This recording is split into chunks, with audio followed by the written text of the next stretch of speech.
Podľa vyjadrenia pani doktorky Buránskej, ktorá to má na starosti, to nebolo až tak moc efektívne, to zverejnenie dlžníkov, ale určite zase na druhej strane pozitívne bolo napríklad trestné oznámenia alebo otázka predvolania.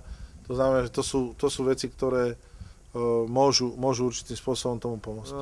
Ja som naznačoval aj v rokovaní na Mestskej rade, že určite existujú aj ďalšie možnosti vymáhania pohľadávok, ktoré máme voči subjektom.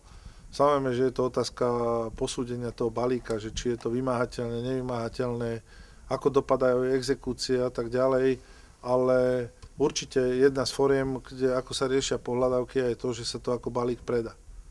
Len tam si treba uvedomiť, že tá cena závisí od ponuky a dopytu. To nie je otázka taká našich predstav, že teraz dostajeme nominálnu cenu tých pohľadávok, čiže to môže byť možno na úrovni 20% alebo 30%.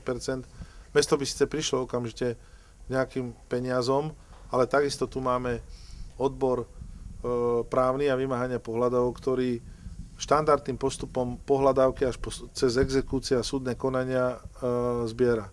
Tu je otázka efektívne, čo je lepšie, či držať tých pracovníkov a vymáhať si to v plnej výške sami a prostredníctvom exekútorov, alebo skúsiť to odpredať ako balík.